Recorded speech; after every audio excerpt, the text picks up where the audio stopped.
কিছু কুচক্রী এবং কিছু নাদান অনুষ্ঠানটা বন্ধ করে দিয়েছে হরিপুর থানায়।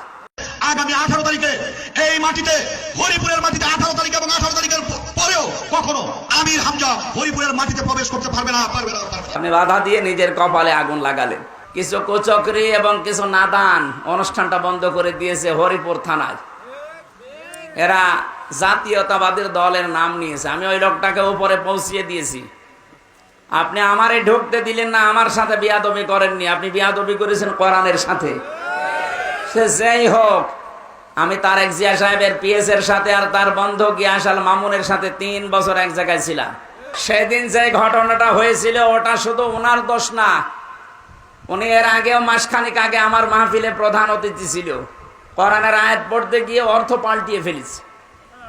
আমি তাকে বলেছিলাম আপনি সংশোধন করে পড়বেন, যদি না পারেন বাংলায় বলবেন, আরবিতে বলার দরকার নেই। পরে আবার ওইটাই করিস। আমি ওই সময় সংশোধনের জন্য, কারণ কোরআন শরীফ উল্টা পাল্টা পড়লে তার ইমান চলে যায়, কারণ অর্থ পাল্টিয়ে যায়। উনি উল্টা বুঝে আমার ওই দিন রিয়াক্ট করিস। জায়গাটা মিটে গেছে। আমি বললাম উদ্বুদ্ধ করার জন্য যে আপনি কোরআন শরীফ শুদ্ধ করে পড়েন, কাজ হবে। এটা ওনার আর আমার বিষয়। আর সামসাগিরি করতে যে আপনার জীবনটা আপনি নষ্ট করলেন। কোরআনের বিরুদ্ধে যারা ডাইরেক্ট ইনডাইরেক্ট লেগেছে, আল্লাহ একটাকেও ছাড়ে নাই। আমি তো এখন দেখতে পাচ্ছি একটাকেও আল্লাহ ছাড়ে নাই। আর আমি ছোট মানুষ, বয়স কম, ছোট হুজুর, এই কারণে ওরা কিছু মনে করে না। আরে ভাই, আমি মানুষ ছোট, আমার হাত অনেক উপরে আছে, আমার আল্লাহর সাথে লাইন আছে। মুসাফির অবস্থায় আছি, মাজলুম অবস্থায় আছি, বর দোয়া করতে বাধ্য করবেন না। আপনি কোরআনের এই আলোচনাটা এতদিন ওদের সব কমপ্লিট বন্ধ করে দিলেন কোন কারণে? কোরআনের অনুষ্ঠানে যারা কোরআনের প্রচারে বাধা দেয়, কোরআন জানিয়েছে তারা যার সন্তান। আপনি কি আপনার জন্ম নষ্ট করে ফেললেন? আপনার বাবা হয়তো আপনাকে জন্ম দিয়েছিল, কিন্তু কোরআনের পেছনে লেগে নিজের জন্ম এখন বিতর্কিত করে ফেললেন। আমি সত্যিই কিন্তু জানিয়েছে যে কোরআন আমার সামনে। আমি অপু ভাইকে বলেছি তারেক জিয়া পিএস এর সাথে, যে এইরকম একটা লোক সেদিন বক্তব্য দিয়েছে, এটা বিএনপির লোক না, এটা একটা ক্যান্সার।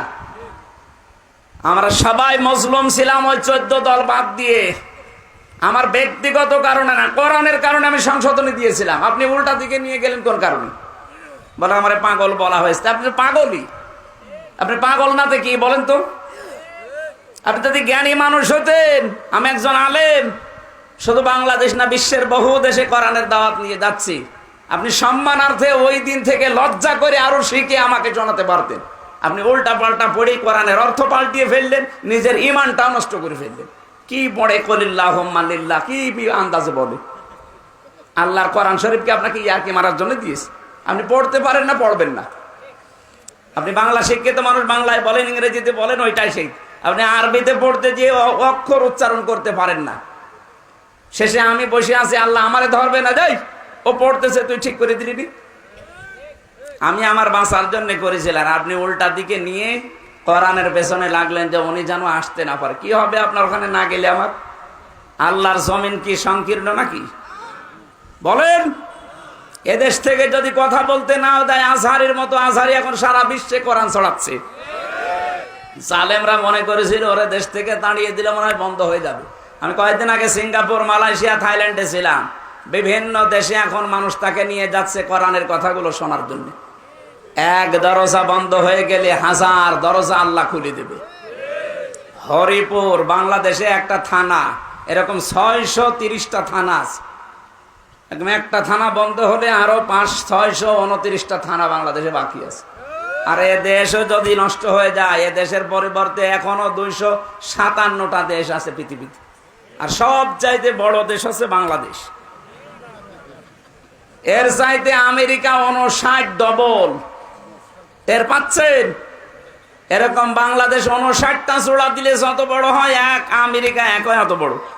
ওই দেশে যদি আমি এই যে কয়েকদিন আগে ভিসা পেয়ে গেছি, প্রসেসিং চলছে, যদি চলে যায় বলেন তো, আমার যদি 100 বছরও হায়াত থাকে, তো এই দেশের মতো 59টা দেশ সারা জীবন কোরআন প্রচার করলে শেষ করা যাবে? আপনি বাধা দিয়ে নিজের কপালে আগুন লাগালেন। আমি আজ কয়েকদিন পরে দেখা হবে ঢাকাতে, যে আমি সব খুলে বলবো যে এই লোকটা একটা ক্যান্সার, একে যেন দলে রাখা না হয়। এ থাকলে বিএনপির আরো বদনাম হবে। মাদ্রাসার মাহফিলে 4-5 দিনে ওনারা ওইটা বাদ দেওয়ার কারণে কি একটা অ্যাকশন নিয়েছিল। আমার মনে হয় জালেম যারা পালিয়ে গেছে তারাও অ্যাকশন নিত না। মনে হচ্ছে যে মস্তানি করার আর জায়গা পাচ্ছে না, আমির হামজাকে নরম পিস।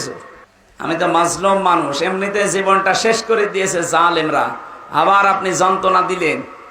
আমার মন থেকে কোনো কথা যেন বের করাতে বাধ্য করবেন না, তাহলে কবুল হয়ে যাবে। আল্লাহ আমাদের বাঁচান, বলেন আমিন।